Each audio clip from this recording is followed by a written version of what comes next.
Mary was not the kind of woman who snooped through her husband's things. But that afternoon, while she was cleaning out the coat closet in the hallway, always a battleground of old receipts, spare keys, and baseball tickets from who knows when, something slipped out, as quiet and sudden as a slap without sound. The Polaroid photo. She bent down and picked it up without a second thought. But the moment the image started to develop, her heart felt like it stopped. It was not the kind of charming old photo people keep for nostalgia. No, it was the kind of photo that only exists when someone wants to capture something secret. The kind of moment that should never see daylight. Two people, intimate, bare, not a single thread of clothing between them. The man was her husband, Andrew, 38 years old, CEO of a tech company in Austin, Texas. She recognized him immediately. Those broad shoulders, the teardrop-shaped birthmark on his lower back that she had kissed hundreds of times. 7 years of marriage did not let her forget those things. But what took the air from her lungs was the woman next to him. Her face was turned away, but the long chestnut curls, the tilt of her head, part shy, part intentional, sparked something deeply familiar. Mary stood frozen in the hallway, the photo still in her hand. The house was so quiet she could hear her own heartbeat echoing. The house Andrew and she had repainted last year together, where they argued for 20 minutes over whether evening cloud or violet mist suited the living room better. Now those walls felt like they were pressing in, suffocating her with their fake warmth. The front door opened, making her flinch. Andrew's voice echoed from the foyer. "Mary, I'm home." It was followed by the familiar sound of keys dropping into the ceramic bowl she made for him in a pottery class for her 35th birthday. A birthday he completely forgot, if not for a reminder from his assistant. She shoved the photo into the pocket of her jeans, patted her face lightly to flush some color back in, then headed downstairs like nothing had happened. Andrew was loosening his tie, his eyes lighting up when he saw her. "I was thinking of ordering Thai from your favorite place. Want to add seafood noodles?" he asked. She nodded, forcing a smile. "Sounds great." He came closer and kissed her forehead like always. His usual cologne lingered, but tonight it mixed with something unfamiliar, something that did not belong to her. That night, Mary lay awake, watching him sleep. His face peaceful, every breath steady, as if nothing was wrong. She did not wake him, did not confront, did not accuse. She needed to be sure. She needed to know who that woman was. 3 weeks after finding that photo, Mary had become someone entirely different. No longer the woman who made coffee for her husband every morning before work. No longer the wife who believed in late-night meetings and the too tired, let's talk tomorrow excuses. She became someone who tracked every step he took and every trace he left behind. She started with his phone. Andrew always kept it face down on the table. A habit Mary once thought was endearing, now just raised red flags. One Monday morning, while he was in the shower, she quietly unlocked it using Face ID. A move he never expected she'd practiced dozens of times while he was asleep. In the recently deleted photos, there was nothing obvious, but the call history told a different story. The same number kept showing up. No name attached and no regular iMessage conversations either. Instead, he was using encrypted messaging apps she had not seen before. The sense that something bigger was being hidden pushed her to act.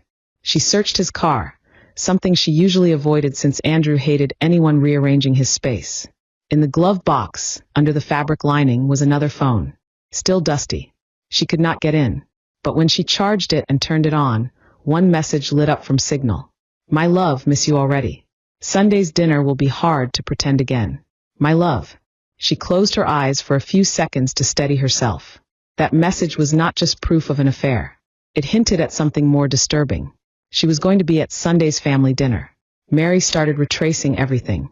Every shared credit card statement, every surprise meeting, every shirt that smelled wrong, every unfamiliar tie.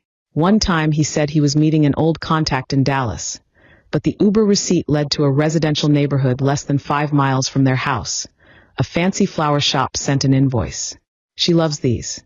She cross-checked his calendar with the location history from the air tag she tucked into his trunk. He had not gone to the office like he claimed.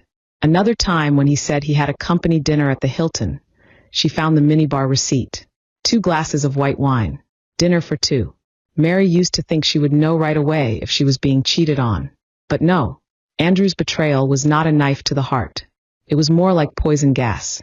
Slow, invisible, odorless, and enough to silently destroy everything. She tried to find clues to the woman's identity, but Andrew was careful. No name, no pictures, just fragments of messages, sometimes referring to childhood memories.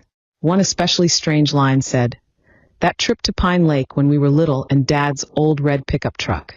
Andrew did not have a childhood in Texas. He grew up in Bend, Oregon, and moved to Austin at 22 to launch his career. So, how could he reminisce about elementary school days in Round Rock? Who was really behind those memories?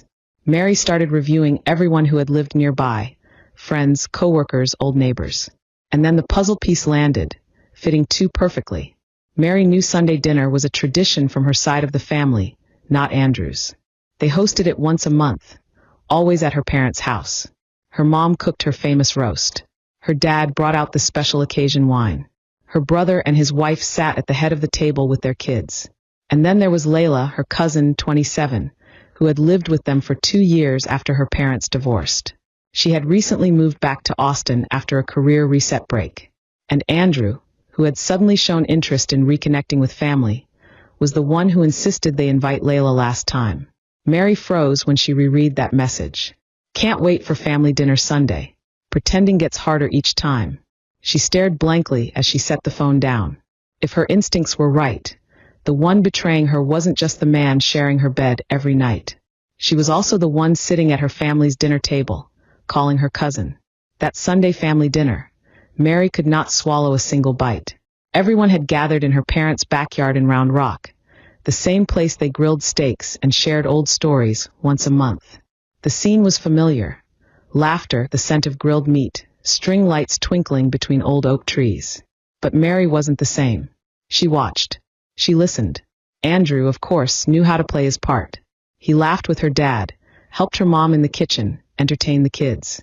But his eyes didn't avoid Mary. They avoided someone else. Layla.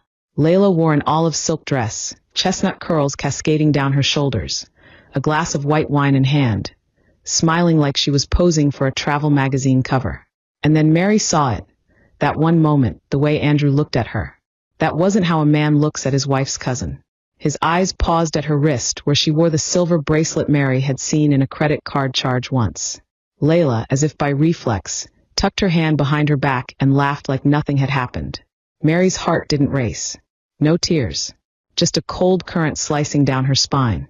After dinner, while everyone moved inside to watch the baseball game, Mary excused herself to the upstairs bathroom, the one Layla had just used, where she'd left her purse on the marble sink. The beige bag was familiar, unlocked. Mary didn't hesitate. She opened Layla's phone. She still used the same passcode she had in high school, the birthday of Toby, the dog they all used to love. Part of Mary hoped she'd find nothing. That hope dissolved the moment she opened the Signal app. Hundreds of messages from Andrew saved under L. "Andrew, I dreamed about you last night. Woke up thinking I was still beside you. Layla, don't make me miss you more. Sunday dinner again. Another performance. Andrew, I hate pretending, but we're almost there. Freedom's coming. Layla, she'll never understand. Mary's always been too sensitive." Mary felt like someone was squeezing her throat. The messages kept cutting deeper. "She'll get over it. She's strong, right? Don't feel guilty.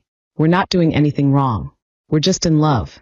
Mary wanted to throw the phone across the room, but instead her grip tightened. The instinct of someone clinging to the last piece of wreckage in a shipwreck. She took screenshots of everything, messages, photos, even GPS locations from their scheduling app that confirmed secret meetups. Locations lit up. A small hotel in San Marcos, a short-term rental in South Austin, all perfectly matching Andrew's business trips. Then came the blow from the past week. "Andrew, the apartment you picked is perfect. I can imagine living there with you. Layla, one more week. I'll talk to her." They were planning to leave. They just hadn't told Mary yet. And she, the one who paid Layla's tuition when she couldn't afford to switch majors, who helped her out of a painful breakup, who let her live in her home for nearly a year when she lost her job, had become the outsider in her own life. Mary shut the phone, placed it back like she hadn't touched it. When she looked in the mirror, she barely recognized the woman staring back. But she knew one thing. From that moment on, there was no going back. Downstairs, Layla smiled at Mary as if nothing had happened. She wrapped an arm around her and whispered, "You've been working too hard lately. I really worry about you. Mary smiled back. But inside, one thought rang clear. You stole everything from me and still have the nerve to look me in the eye. From that day forward, Mary was no longer the woman Andrew thought he knew. But he never noticed. She still smiled in the mornings, poured his coffee, kissed his cheek before work. She even asked what he wanted for dinner, ordered his favorite Thai takeout, played his go-to jazz tracks to help him unwind. She played the devoted wife with flawless precision, because if she was going to take down a man who had acted his part for over a year, she had to outperform him. But when the sun went down, she became someone else. Mary started with simple tools. A tiny microphone hidden in the essential oil diffuser on Andrew's desk. A discreet camera in the bookshelf corner. The spot he thought was private enough to make video calls while she slept. When he left the house, she accessed his computer through a synced secondary account on Google Chrome. The one he thought she didn't even know existed. She downloaded browsing history, retrieved emails he thought were deleted, a few PDFs, a rental agreement, an event calendar linked to a strange iCloud account, tied to an iPad he had accidentally broken 2 months ago. She quietly stored everything on an external drive hidden in her winter sweater drawer, a drawer Andrew never opened. Then she hired a private investigator. She chose a small agency in San Antonio, nearly a 2-hour drive from Austin. She used her old high school name, Sadie Weller, just in case anyone decided to snoop. She gave them photos of Layla and Andrew, their office addresses, and a list of Andrew's recent so-called business trips. Just 3 days later, they sent her a nearly 30-page report. Inside were photos of Layla and Andrew entering and exiting the same apartment in the South Congress area, a neighborhood Andrew once said he couldn't stand because of the traffic. One shot showed them hugging in the hallway. Another captured Andrew brushing Layla's hair back while sitting in the car. But what made Mary's blood run cold? They had been there 5 times, all while she was in Dallas taking care of her mom after her back surgery. She had left home for 3 full weeks to manage her mom's medications, therapy sessions, and everything Layla had claimed she couldn't handle because she was in Paris working with an independent art gallery. Paris. Mary pulled up the email Layla had sent to the family. Photos with the Eiffel Tower in the distance. Parisian cafes, delicate crepes plated just so. She forwarded them to a friend who was a professional photographer. A few minutes later, the friend messaged back. Stock photos. Mary had used some of these for a blog post last year. Layla had never left Texas. Mary wanted to scream, but instead, she logged into their joint bank account. Large withdrawals had been happening steadily over the past 5 months. Several thousand each time, transferred to another account not under her name. She cross-checked some of the other transactions. Many matched the timeline of Layla's apartment rental, and others were for luxury items that never showed up in their house. Andrew had been moving money, and he had done it while Mary was away caring for her mother, trusting him to handle their finances. But he forgot one thing. Mary managed their investment records. The separate accounts she created before they got married still existed, and she knew how to protect them. That night, while Andrew was asleep, Mary opened her personal laptop and logged into her accounting dashboard. She transferred every cent from their shared investment account into her legally authorized personal one. She didn't steal from him. She simply secured what was hers before he had a chance to take it. She also withdrew every penny from the fund her parents had once given the two of them as capital to open a small restaurant, the one Layla had suggested they use to invest in a shared dream between the 3 of them. Their dream built on the ruins of hers. Mary didn't cry anymore. Whatever feelings she had were long frozen. All that remained was clarity. Cold, sharp precision. She reviewed everything again. Hard drives, documents, bank statements, GPS logs. Every puzzle piece was in place. Now all she had to do was end the show they didn't know was already over. She chose a Saturday evening right before the week Andrew was set to be officially announced as a partner at his firm. A career milestone he had bragged about to every family member for the past 2 months. Mary sent invitations to both sides of the family, ordered white lies, her mom's favorite, and hired a private chef to prepare a 7-course meal right in their home. The table was set with white linens, crystal glasses sparkled under candlelight, and in the corner of the room hung the 65-inch TV, where Mary pretended she would be playing a tribute video to Andrew's journey. He suspected nothing. In fact, he seemed moved. "You've always been by my side," he whispered, wrapping his arms around her as she arranged the wine glasses. She smiled, turned to him, and gently straightened his collar. Of course, guests began to arrive. Her parents, her brother and his family, a few of Andrew's colleagues. Layla was last in a tight black dress, lips painted a deep brown red. Too formal for a family dinner, but perfect for someone pretending to be the star of the night. Layla walked over and kissed Mary's cheek like nothing had happened. You look amazing, she said, eyes darting briefly toward Andrew. Thank you, Mary replied. You both look radiant. Everyone took their seats. Andrew was the first to speak, raising his glass. Thank you, Mary, for putting this beautiful evening together. I wouldn't have achieved what I have today without you. He smiled at her. And of course, thanks to the whole family for always supporting me. She tapped her glass against his lightly, her eyes never leaving Layla. Before dessert, she said evenly, I want to share a little something about Andrew's journey. Just a few images I've quietly collected over the years. She pressed the remote. The large screen lit up.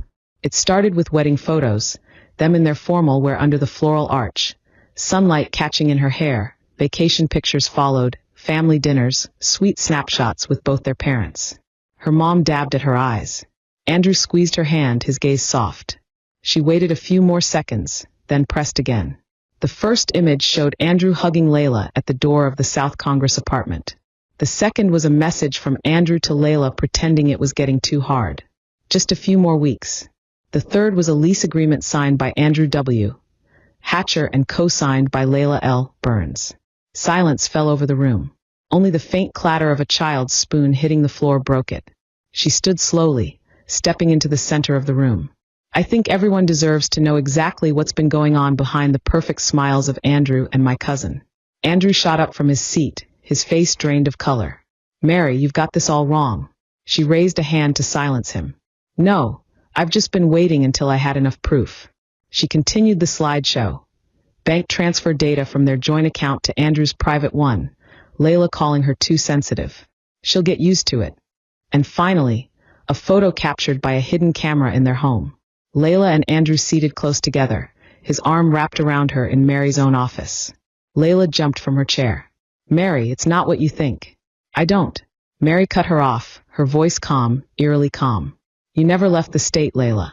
Those Paris photos were just stock images. You were here the whole time I was taking care of Mom. And you used the money our parents gave me to rent that apartment with Andrew.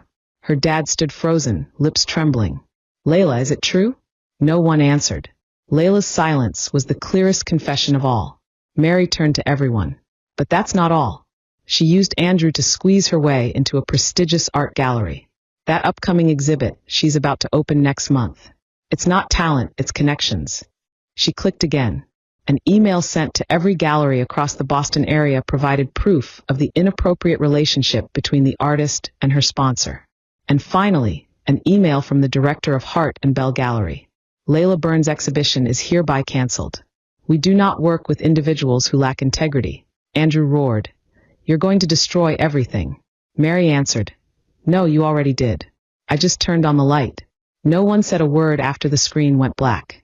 Only the chandelier's glow remained, flickering against half-full wine glasses in a room full of stunned, confused, furious stares. Andrew collapsed into his chair, fists clenched, but too drained to keep hiding.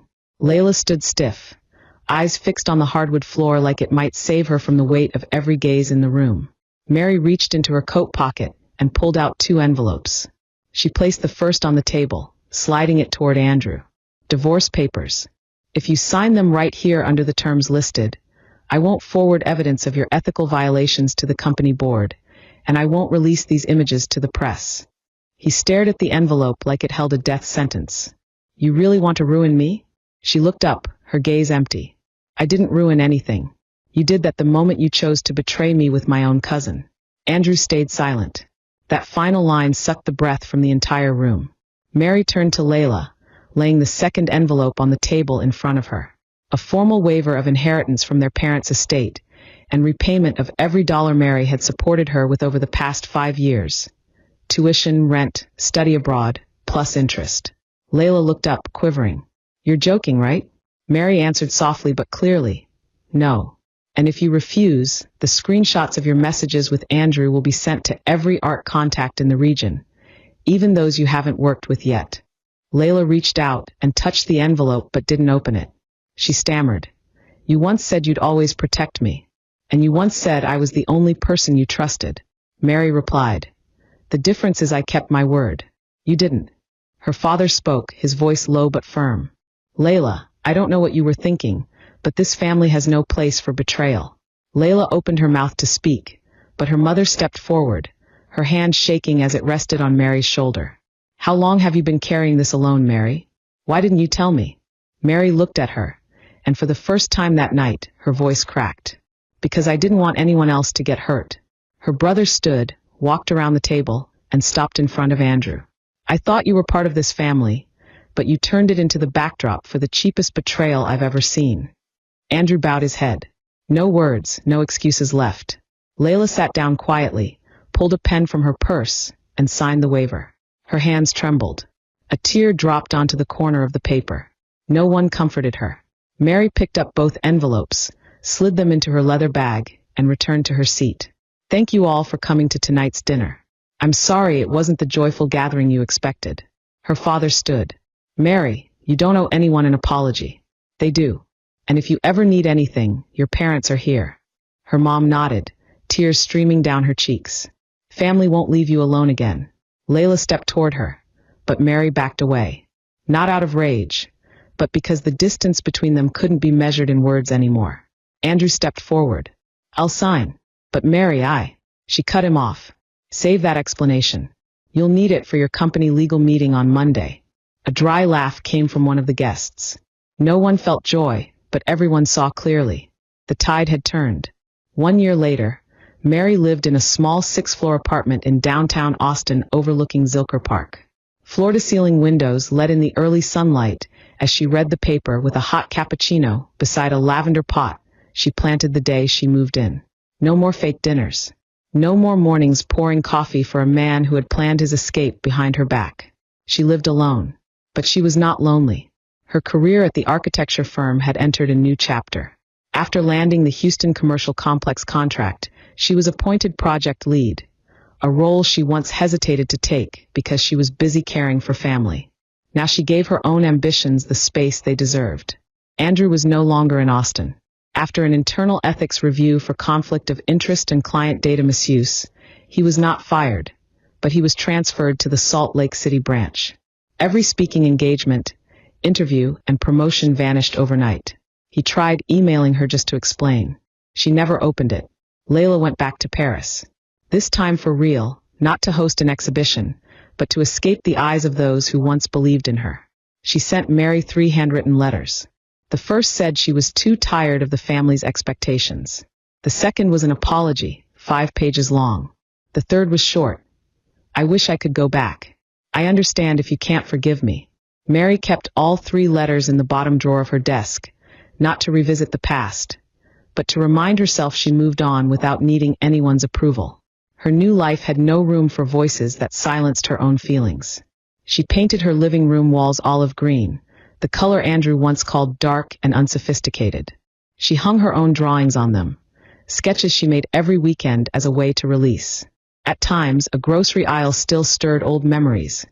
Andrew's favorite ice cream, a dress Layla once borrowed. But they no longer carried pain. What once brought pain had become the foundation of a calmer, stronger, more whole version of Mary. Once, while sitting with her mom at a small cafe near her home, her mother took her hand and said, I'm sorry I let you carry it all alone for so long. I see it now. You're the strongest one in this family. Mary smiled, not answering right away. But in her heart, one sentence echoed clearly. They thought she was weak, but it was her silence and steadiness that brought them down. She did not seek revenge by screaming or exposing them. She simply let them unravel in the very web of greed and deceit they built. As for her, she rebuilt her life piece by piece, not in a rush, but with certainty. That weekend, she planned to go to New Mexico with a group of new friends. People who knew the whole story and still chose to stay. Not out of pity, but out of respect. She was no longer the Mary from a year ago, the one who lived in the shadow of shallow relationships and imposed expectations. Now she lived in her own light.